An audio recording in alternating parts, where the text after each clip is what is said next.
When we think about the 40s and film, we invariably think about Hollywood going to war.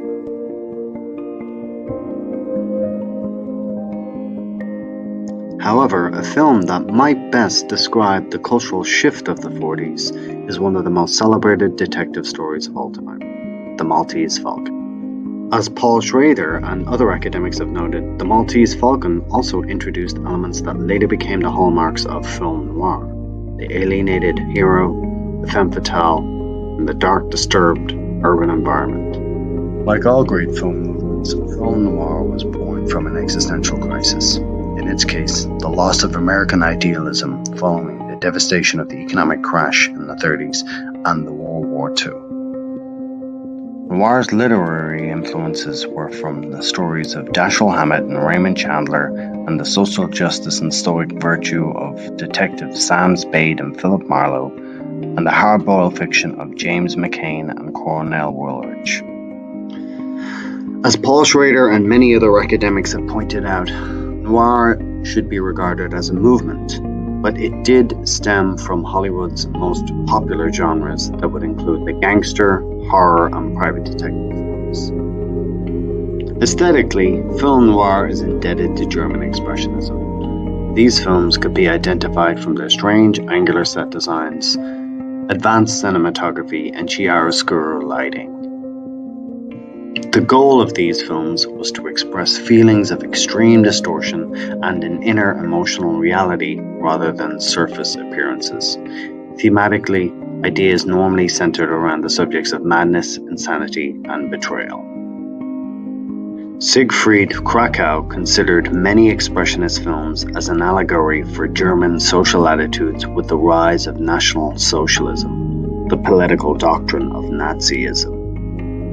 Similarly, noir utilized shadows and low-key lighting, often constructed to reflect the character's personality, and dispensed with rural dramas and replaced them with contemporary narratives set in urban environments. Economic and existential disillusionment were themes that were corresponding in these films. Darkness was pervasive.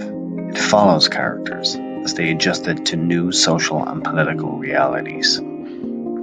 The shift of labor force and the changing economic and ideological status of women also relates to an underlying sense of horror and uncertainty in these films.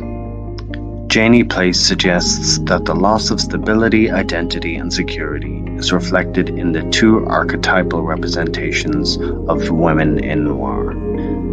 The females in film noir were either of two types: dutiful, reliable, trustworthy, and loving, or the femme fatale, who was mysterious, duplicitous, and subversive, and also quite desperate. Film noir's femme fatales were one of the few periods of films in which women were active and not static symbols. They were intelligent, powerful, and derived that power from their sexuality.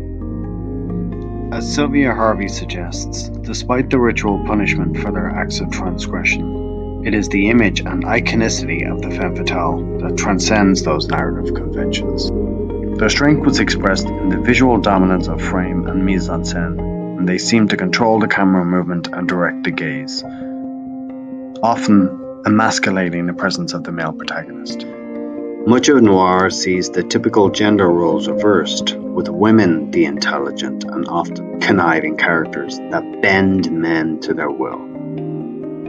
The Maltese Falcon certainly utilized this disruptive power balance to great success. Bridget O'Shaughnessy is the classic calculating femme fatale who tries to manipulate Sam Spade and begs for his forgiveness after she betrays him. Ambition is often expressed in freedom of movement and visual dominance, self-interest over devotion, but as is often the case, ambition is her ultimate undoing. As Miss O'Shaughnessy is led to the elevator, her symbolic demise is met when she is imprisoned compositionally. Control is exerted and expressed visually. The film doesn't have the chiaroscuro look of expressionism the way later noir films would, nor does it use a fragmented voiceover narration, which became a noir staple, but the dialogue is quick-witted, similar to Chandler's books. I like to talk. Better and better. I distrust a close-mouthed man. He generally picks the wrong time to talk and says the wrong thing. The film worked with the Hays censorship code in ways that kept the viewer on the edge of forbidden content.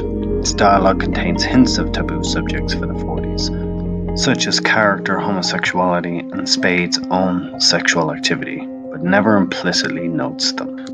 The Maltese Falcon was a departure for Humphrey Bogart. Sam Spade is not a charming hero. He's alienated, he works against authorities, and is morally ambiguous.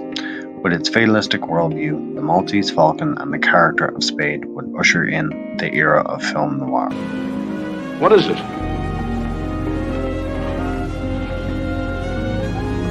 The stuff that dreams are made of.